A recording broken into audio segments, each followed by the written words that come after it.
अब न्यूरोथेरेपी में हम बात कर रहे हैं न्यूरोथेरेपी की विशेषताओं को लेकर, यानी कि एंटी फीचर्स को, कि मेडिकल साइंस और न्यूरोथेरेपी का कैसे आपस में कोरिलेशन है। और मेडिकल साइंस हमें कुछ रिसर्च बताती है जिसके आधार पर न्यूरोथेरेपी काम करती है। तो मेडिकल साइंस हमें कहती है कि कुछ विटामिन्स को छोड़कर कोई भी विटामिन हमारे शरीर में नहीं बनता है, उन्हें हमें भोजन से ही लेना पड़ता है। इसका मतलब क्या हुआ कि कुछ विटामिन्स हमारे लार्ज इंटेस्टाइन में फॉर्मेट होते हैं, उनका फॉर्मेशन होता है।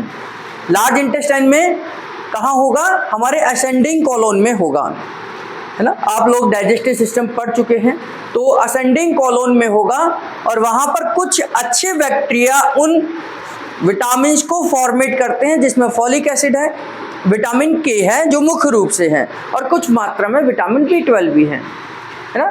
तो ये मात्रा में, यानी कुछ मात्रा में बनते हैं, ऐसा नहीं कि ये कंप्लीट यहीं से हमारी पूर्ति हो जाएगी। अगर ये हमें 100 mg चाहिए तो यहाँ पर ये 10 से 20 mg ही बनेंगे। 80 mg तो हमें कहाँ से लेना पड़ेगा? भोजन से ही लेना पड़ेगा।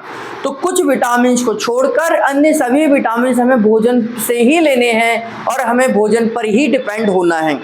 हमारे शरीर के लिए बहुत सारे विटामिन्स की आवश्यकता है। Vitamin B12, vitamin B1, vitamin B6, है ना। हमारा फॉलिक एसिड है, थायमीन है, नाइसिन है, या बहुत सारे अन्य विटामिन, विटामिन C है, विटामिन D है, बहुत सारे विटामिन हमारे को चाहिए। लेकिन ये सभी हमें भोजन से ही प्राप्त होंगे, और भोजन में भी हर भोजन में अलग अलग प्रकार का विटामिन होता है।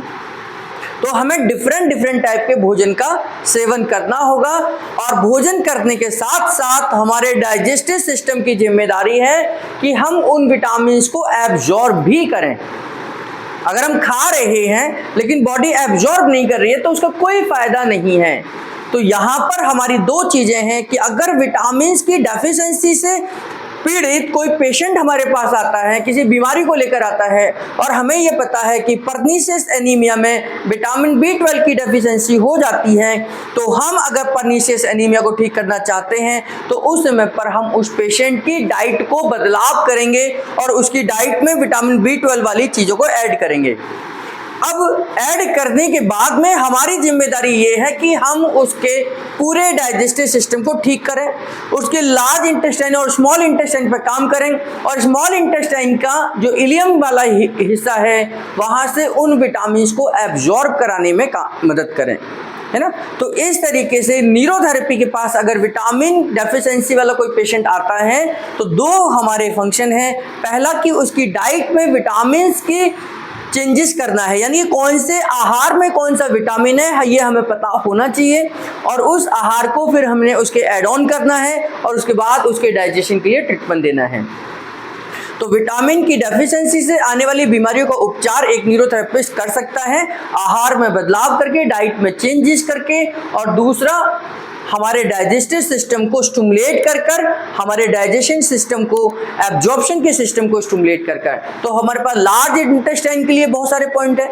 हम 12 गैसाई का इस्तेमाल करते हैं एब्जॉर्प्शन को बढ़ाने के लिए, है ना। तो इस तरीके से हम विटामिन की डेफिशिएंसी से आने वाली बीमारी का उपचार कर सकते हैं। हम डाइट को चेंज कर न्यूरोथेरेपी के ट्रीटमेंट के आधार पर कोई भी पेशेंट अगर आता है हमारे पास तो हम उसको ठीक कर सकते हैं। ऐसा नहीं कि हम विटामिन को बॉडी के अंदर बनाते हैं, उन्होंने इसीलिए स्पष्ट आपको समझाया कि हम कोई विटामिन नहीं बना सकते।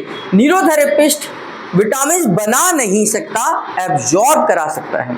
तो हम कई बार बोल देते हैं कि विटामिन B12 को हम बना देते हैं, हम फॉलिक एसिड को बनाते हैं, हम ये करते हैं। हम बना कोई भी विटामिन नहीं सकते, हमें डाइट तो चेंज करनी ही पड़ेगी। हम केवल उस डाइट को लेने के बाद में बॉडी एब्जॉर्ब करे उसमें मदद कर सकते हैं, है ना। तो मेडिकल साइंस ने हमें रिसर्च करके बताया कि आप विटामिन बना नहीं सकते, केवल आप एब्जॉर्ब करा सकते हैं।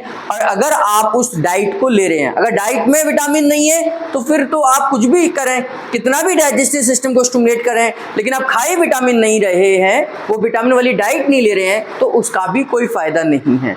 तो विटामिन वाली डाइट लेनी है, उसको एब्जॉर्ब करना है, तब जाकर आपके विटामिन से रिलेटेड बीमारियों का इलाज हो सकता है। ठीक है।